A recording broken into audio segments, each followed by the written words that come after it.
Vous allez comprendre, mais je voudrais que nous appelions Baya, la maman de Nabil. Vous allez tout comprendre. Baya, bonjour. Bonjour.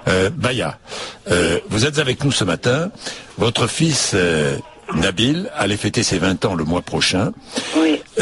Samedi, il a été retrouvé mort à l'intérieur d'une voiture incendiée dans les quartiers nord de Marseille.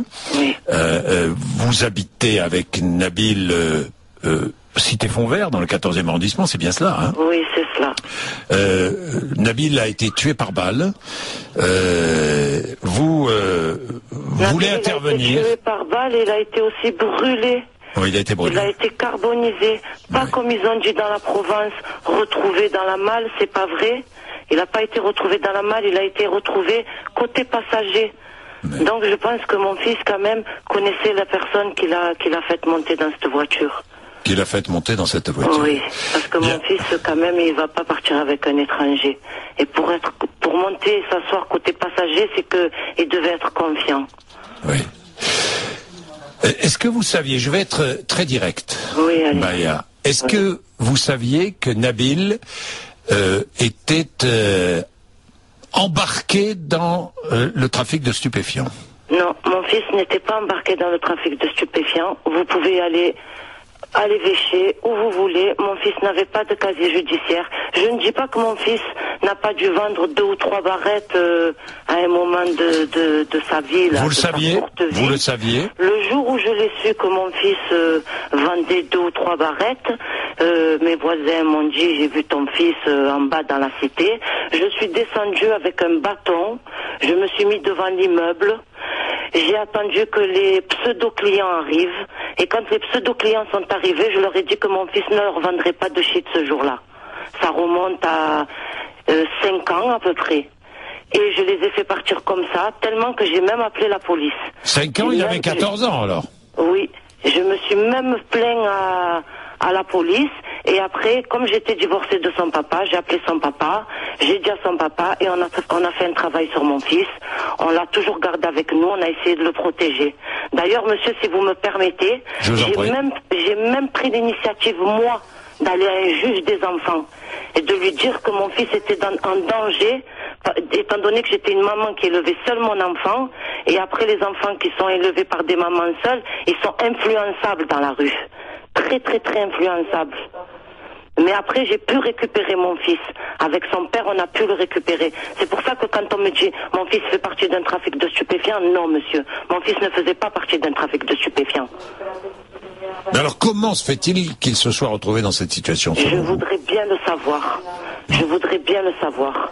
Après, écoutez-moi, je ne suis pas H24 avec mon fils quand il est dans la rue. Donc... Est-ce que vous avez regretté à ce moment-là de ne pas être allé voir la police? La police, je lui ai appelé, monsieur, quand il y a 5 ans en arrière. Je lui ai appelé, ils sont montés chez moi, je les ai laissés fouiller la chambre de mon fils, je les ai laissé fouiller la maison, mais comme il n'y avait rien chez moi, donc voilà, mon fils, c'était, comme il m'avait dit le policier, juste comme ça, peut-être pour se faire 10 ou 20 euros pour aller au cinéma. D'après les services de police, il était quand même connu pour des vols ou dégradations. Ah non, vol, non, mon fils n'est pas un voleur. Non. Mon fils, il a été attrapé une fois avec le scooter de son ami qui avait été déclaré volé, mais son ami, quand il est allé au commissariat avec tous les papiers, voilà, c'est mon scooter, quoi. Le jeune homme a dit c'est mon scooter, donc Nabil n'avait rien à voir dans ça. Vous allez participer à une mobilisation dans la rue, je crois, samedi, c'est cela, Baya? Ben, samedi, on va déjà se joindre à la maman de Yacine. Parce que la marche, en fait, est pour ce petit. Et on va essayer, nous aussi, et j'espère qu'il y a des mamans qui ont entendu mon appel. Ce petit tué par un policier le 13 février dernier. Voilà, c'est ça. Et j'espère que beaucoup de mamans qui ont perdu leur enfant, qui n'ont pas perdu leur enfant. Moi, quand je regardais la télé et que je voyais tous ces règlements de compte, j'étais loin d'imaginer que ça pouvait arriver à mon fils. Que ça pouvait m'arriver à moi, du moins. Ça peut toucher n'importe quelle famille. C'est pour ça que je dis aux mamans, mobilisez-vous, sortez dans la rue. Quand j'ai voulu dire dénonçons, je voulais pas dire dénonçons nos enfants qui font partie d'un trafic de stupéfiants, comme l'a laissé entendre le journaliste de la Provence. Donc vous ne dites pas si vous ne dites pas à d'autres mères, si votre enfant est un délinquant, dénoncez-le. Non, c'est pas que je dis pas ça. Après, les mamans, ils font ce qu'ils veulent. Oui. Moi, je sais que mon fils, j'étais derrière lui, hein. Moi, Oui. mon fils, j'étais derrière lui. J'ai un autre garçon aussi. Je Oui. suis derrière lui et tout. Après, bien sûr, moi, j'aurais su que mon fils, vraiment, j'aurais vu avec mes yeux maintenant que mon fils fait partie d'un trafic de stupéfiants. Bien sûr que je le dénonce. Et monsieur, si je sais que mon fils faisait partie d'un trafic de stupéfiants, même pas je parlerai avec les médias. Même pas. Si je fais ça, c'est parce que c'est trop. Et après, les petits jeunes qui vendent de la drogue ou quoi, je peux arriver. Vous en connaissez, Baya, vous en connaissez, vous en voyez. J'en connais, j'en vois. Mais vous voulez qu'ils fassent quoi, ces jeunes, monsieur? Il n'y a pas de travail. Mais vous les excusez, Baya, vous les excusez? Surtout nous, dans les quartiers nord. Nous, dans les quartiers nord, on est délaissés, on dirait qu'on est des animaux dans les quartiers nord. Monsieur Godin lui-même a dit que les quartiers nord, il est laissé comme ça parce qu'on était avec des députés socialistes. C'est de notre faute à nous si on a des députés socialistes, là. Mais c'est pas... Oublions... Oui, Baya, oui.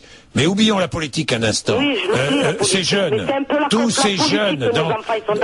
Oui, mais c'est aussi à cause de la politique. Mais est-ce qu'il n'y a pas une part de responsabilité de la part des parents aussi, Baya? Je vous pose la question.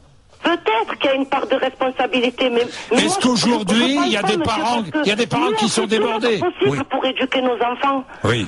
On fait tout notre possible pour éduquer nos enfants. On est derrière eux et tout, mais après le système ne suit pas. Baya, vous savez bien qu'il y a, je parle pas pour vous, mais qu'il y a des familles qui vivent de ce trafic. Des familles entières, vous le savez bien. Peut-être, hein. Moi, peut-être, sûrement. Moi, je vous le dis, sûrement. Qu'est-ce que vous voulez que je vous dise? Moi, je suis pas la police, monsieur. Non, vous n'êtes pas la police, mais vous savez ce qui se passe dans votre quartier ou ailleurs. Et je vais faire quoi? Non, rien. Mais vous le dites. Qu'il y a des trafics de stupéfiants dans les quartiers? Oui, il y a des trafics de stupéfiants dans les quartiers. Et il y a des familles qui vivent de ça. Ah, peut-être, hein. Moi, je fais pas partie d'une famille qui vend... Moi, vous venez chez moi, monsieur, je suis en retard de 3 mois de loyer. Si mon fils, il ferait une partie d'un trafic de stupéfiants, je n'aurais pas de dette.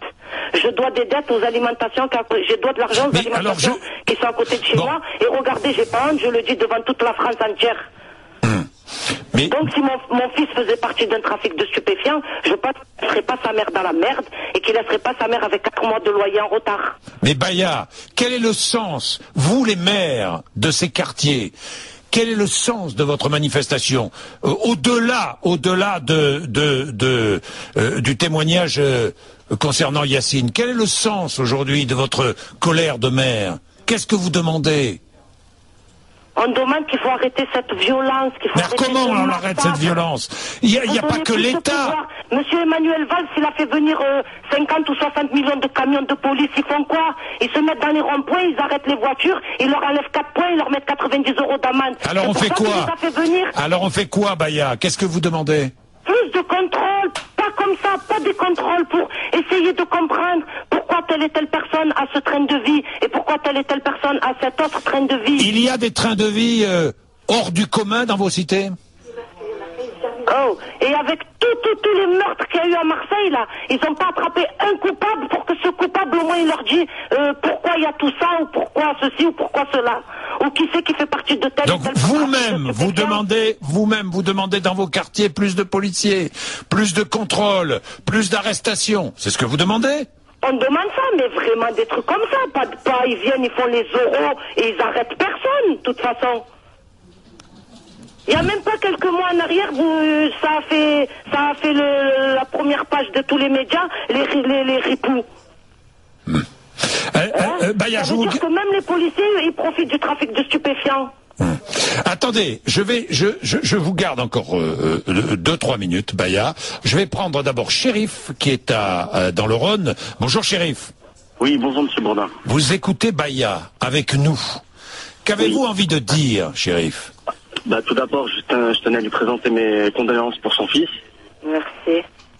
Et deuxième chose, en fait, parce que moi, le but de mon appel, c'était, je voulais intervenir par rapport à ce qu'elle avait dit. Bon, maintenant, après avoir entendu ce qu'elle a dit avec vous, j'ai une autre vision de ça. Moi, comme elle, ma mère, une fois, elle était tombée sur du cannabis à la maison par rapport à mon petit frère. Et elle a trouvé ça dans sa chambre et elle a apporté ça directement en main propre à la police, en sachant qu'elle pouvait le faire en prison, quoi. Oui. Mais moi, je n'ai jamais trouvé de cannabis chez moi. Madame, Baya, je vous appelle. Hein. Oui, il n'y a pas de souci. Moi, je vous appelle Baya. Baya, le truc, c'est quoi? C'est que le fait que vous fassiez cette manifestation-là, moi comme vous, ma mère, elle est partie dénoncer mon frère à la police. Comme vous avez appelé la police. Mais vous savez pertinemment qu'il y a des mamans, leurs fils, ils vendent de la drogue. Et ils bougent pas une oreille. Oui, ça peut-être que c'est sûr. Et ils bougent pas une oreille, Baya. Eh ouais, il bouge pas une oreille, mais... Hein, et après, il s'étonne que... Moi, ma mère, quand on arrive à la maison, avec le dernier survêt, ou avec machin, ou je sais pas trop quoi, la première chose, c'est... T'as amené ça d'où? D'où tu as pris ça? Bien sûr. Je sors de la maison, j'ai pas d'argent dans les poches, et je rentre à la maison, ne serait-ce qu'avec 5 €, mais ils viennent d'où tes 5 €? Eh oui. Oui, moi, ma mère, elle est décédée, Baya. Elle est décédée, elle a 54 ans, elle nous a laissé, on était 4 garçons, et comme vous, elle était séparée de mon père, mais quand elle est morte, mon père, il a repris le flambeau, il ne nous a pas lâchés. Et il y a des mamans, et comme vous, il y a des papas qui sont séparés de nos mamans, et qui n'assument pas leur rôle de père. Ah non, eh ben moi j'assume mon rôle de maman. Et d'ailleurs, quand j'ai vu que mon fils n'était pas rentré vendredi soir, la première chose que j'ai fait, c'est d'abord le chercher un peu, bien sûr, dans les hôpitaux. Après, dans les commissariats, on ne sait jamais s'il a pas fait une bagarre ou quoi, il est en garde à vue.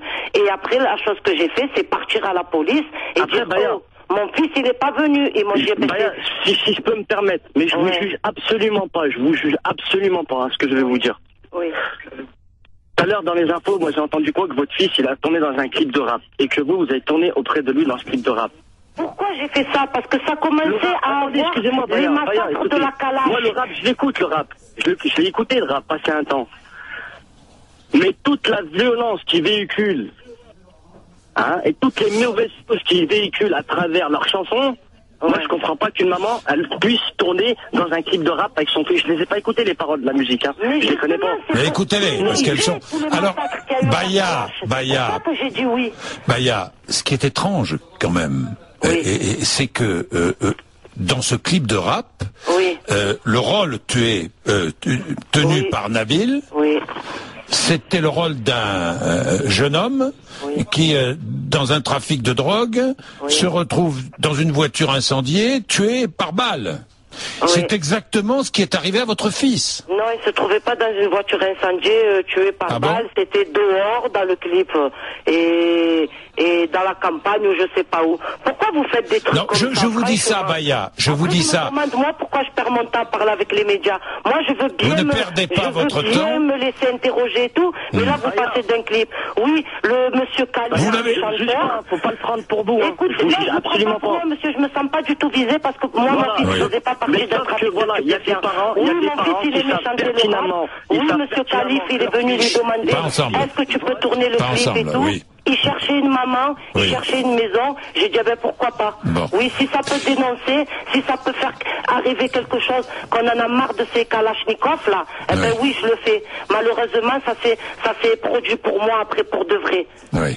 Alors, merci, Chérif. Je voudrais terminer, Baya, avec Laurent, qui lui aussi nous a appelé, mais il faut accepter les témoignages des uns et des autres, et c'est ici, c'est ce qui se passe.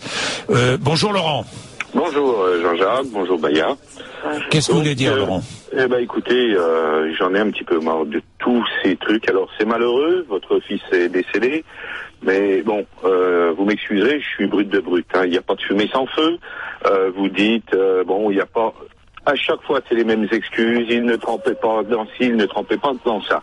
Moi, je vais vous dire, maintenant, il n'y a pas 36 solutions. L'armée, c'est dans toutes les cités, on fait le ménage. Les jeunes qu'on ne peut pas cadrer, on rouvre tous les centres militaires. Nous avons fait l'armée. Je suis de la génération où il y avait encore l'armée. On apprenait à se lever, à dire bonjour, à respecter, à patoiser les gens du regard et les abaisser. On est dans une vie, à l'heure actuelle, où tout leur est permis. J'ai des enfants, ben vous m'excuserez, à 7h du soir, ils sont rentrés, ils sont à la maison, c'est cadré, point à la ligne. Donc, je ne veux pas dire que ça ne va pas m'arriver, mais sûrement pas dans ce genre de situation. Un accident de voiture, une maladie, vous aviez à une époque... Je voulais tenir. Moi, mes enfants, à 8h30, ils étaient au lit, monsieur, même en été. Ils me disaient, maman, il fait encore jour, je fermais les volets, je leur disais, maintenant, il fait nuit. Oui. D'accord. Mais mes enfants, je les ai toujours éduqués. Après, malheureusement, la rue, c'est la jungle. Après, arriver à 16 ans, 17 ans, 18 ans, allez tenir un jeune homme. C'est-à-dire que vous n'arrivez plus... Je réponds au monsieur qui me dit, ils disent, ah non, moi, mon fils, il est sain. Je l'ai bien dit tout à l'heure, mon fils, il ne porte pas une auréole sur sa tête. Et je l'ai bien dit moi-même, mon fils, j'ai entendu, il vendait 2 ou 3 barrettes. D'accord? Alors, il faut pas dire qu'on dit, ah, ça m'est arrivé à moi, mais mon fils, il faisait rien. Je dis pas que mon fils Le dialogue était devenu difficile, Baya? Pardon? Le dialogue était devenu difficile avec votre fils ou sur ces questions-là? Sur ces questions-là? Sur ces questions-là, oui. On n'arrive pas à parler après avec les jeunes. Voilà. Moi, mon fils, je sais qu'il a une Tricoston Island. On est à 3 pour lui payer. Moi, sa sœur et son père. Mon fils, il veut une paire de TN. Déjà, je mets 2 mois pour cacher les sous pour lui payer. On leur laisse peut-être beaucoup trop la liberté d'expression. Ils savent que de toute manière, si on les emmène à la police, ils savent très bien qu'ils vont être libérés parce qu'on leur fait rien. On insulte, il n'y a aucun respect, ni de valeur de rien du tout. Écoutez, madame, à 18 ans, je faisais 400 km pour aller travailler. Quand j'entends dire qu'il n'y a pas de boulot, c'est sûr qu'il y a une pénurie, mais du travail, je peux vous garantir qu'il y en a. Maintenant, des gens qui ont travaillé, il y en a bien moins. Marcher aux puces, vendre des tricots et des pantalons et des baskets que mes enfants ne mettaient plus. Ça vous va? Je l'amenais à 6h du matin au marché aux puces. Et il faisait froid. Et lui et son voisin. D'accord? Alors ne dites pas, moi mon fils il s'est levé lui aussi à 4h du matin. Vendredi matin, il était avec Paul Emploi au téléphone. La semaine dernière, il a posé 4 ou 5 CV, c'est moi qui l'ai emmené. Après, Baya, lorsque... il n'y a pas de retour, qu'est-ce que vous voulez que je vous dise? Mais alors comment... Les usines, on va les mettre à Tataouine-les-Bains. Comment vous voulez que les gens de la France ou de Marseille travaillent? Baya, dernière chose. Cette gangrène à Marseille, qu'est-ce qui ferait qu'elle cesse? Qu'elle cesse? Franchement, je sais pas, peut-être comme il a dit le monsieur, là. Refaire le service militaire, l'armée et compagnie, peut-être, hein. Franchement, je sais pas, moi, je n'ai pas de solution, monsieur. Merci, Baya. De rien. Merci.